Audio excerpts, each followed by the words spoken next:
So guys, why are you here and what's the occasion? Well, John, this is the John Rietz 98-and-a-half-year-old birthday party. 98.5. I've been playing with John for about 10 years. And when I first came to Green Valley and joined John in, I think it was Big Band Sounds of Green Valley, wasn't it? The Big Band Sounds of Green Valley, correct. So John's been playing with it for 24 years, and he's played with the Green Valley Stage Band for about 8, and so you can't hardly go anywhere without seeing John playing trumpet. So we needed an excuse to celebrate John's 98-and-a-half-year birthday. When I found out, John, you're born in August, right? Was that? August 7th, 1924. Anybody else born before then? I don't think so. So I've got about less than 15 minutes to play 3 tunes, talk about 98 and a half years of John's life, and get off the stage. So we're going to talk fast. But before we start talking fast, I want to introduce the other member of our trio here, J.J. Johnston. J.J. has been my ally in putting this fiasco together. So what I want to do right now is I want to talk about the early years of John's life and the years following the war. Then we're going to play another tune, and then we're going to talk about the war years, and then we'll play a third tune, and we'll get off the stage at that time. So John was born in Cedar Rapids, Iowa, near there, and at age 8 started playing the trumpet. At age 10, he was playing second chair in El Kahir Shriners Concert Band. And at age 12, he started his own polka band and started playing for money. And 2 years of polkas was enough for John. At age 14, he discovered jazz and started playing swing music and improvising. Then he spent his high school years in the summer times playing with bands that would tour the upper Midwest, go out to New York. They'd get up into upper New York State and then come back. And his summers were spent playing trumpet in these regional bands. They were territory bands. The first time I joined one, it was in Scottsbluff, Nebraska. And we played one-nighters all the way to the northern part of New York, the Lake Country, all ballrooms and theaters and everything. On the way back, we even stayed for a week at the Nicollet Hotel in Minneapolis, where... So John even missed his high school graduation because he had to get out and get on stage in one of those regional bands, so that pretty much was his summer occupations. And as you can hear today, a guy at 98 and a half years old can still play that trumpet pretty darn well.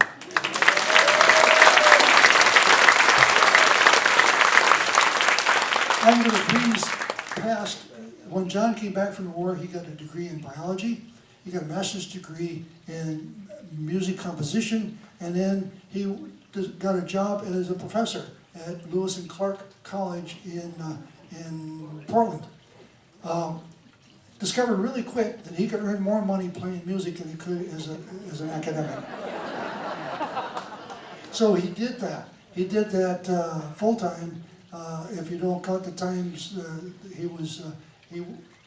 after he got his band going, that he was studying for his brokerage license. So he got his brokerage license in the mid-50s, sold stocks, bonds, mutual funds, everything you can get your hands on for about 40 years, I think, maybe even longer than that. And in the meantime, he had his own band that took 2 13-week tours every year through start out in California, end up in Florida. And we just felt like, hey, we got to celebrate this. John's birthday being in August, we're not around, most of us, in August. And I think John goes back to Oregon as well, right? What is? No, I've been going back to the Portland area. I have a Dixieland band up there that plays a county fair for 6 days.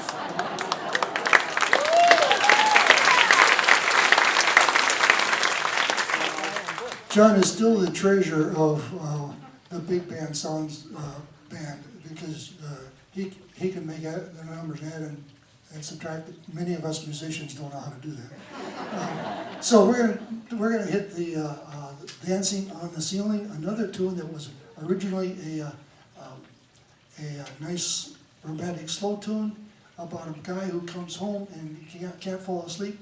He can look up and see his girlfriend up on the ceiling dancing. That was a beautiful ballad that Sinatra did, but in the 50s, the swing bands grabbed it, and we did swing tunes with it. So, Dancing on the Ceiling.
All right, so we left out some of the hardest part of John's life, and we're going to talk about that right now. When John graduated from high school, he decided he would pursue a degree in music at University of Oregon, and so he signed up in the enlisted reserve, and they promised him 2 years of college at University of Oregon, after which he'd go to Officers Candidate School, which was a great thing for 5 weeks, after which they canceled all that, and they put him in desert training. They drafted everybody into the Army, took him out of college, drafted him. He spent 7 months in desert training, 4 months in jungle training.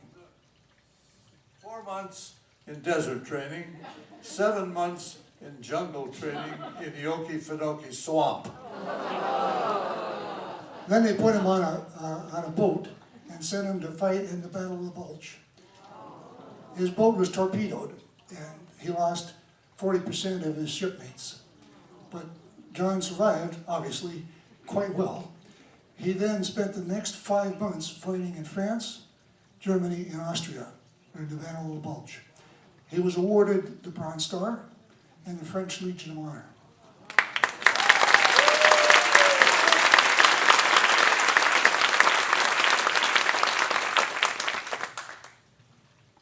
He came back and he got his degree in biology and music after that. But I think you'll have to agree, we need to celebrate a man who has served his country so well and played so much beautiful music along the way, and is still one of the greatest gentlemen that I've had a chance to meet.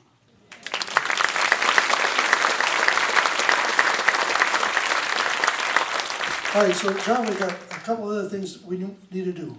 Number one is I want to ask the audience to join me in singing Half a Birthday to You. Okay? And we have a cake for you. And a half a cake, yeah.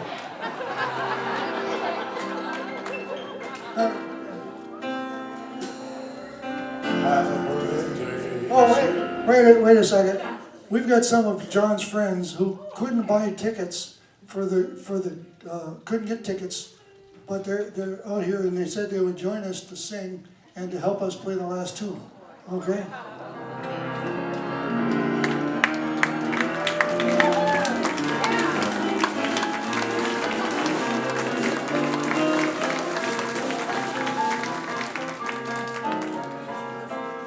I hope so. So now we can do, Bob, would you lead us? Half a birthday To you, half a birthday to you, half a birthday, dear John. Half a birthday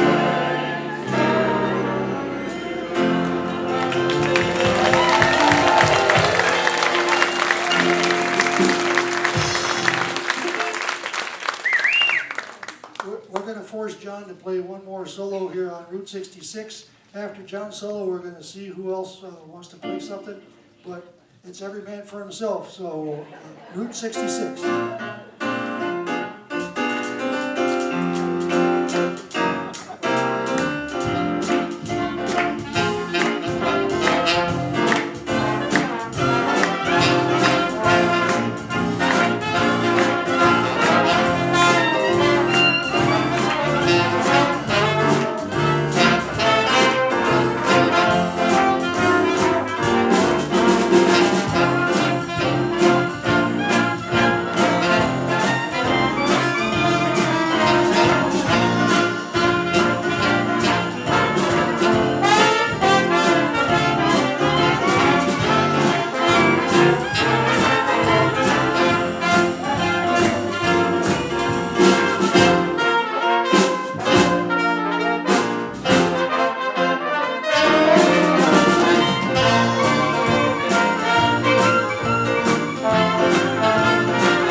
finale. It's intermission time, folks. See you back in about 10 minutes.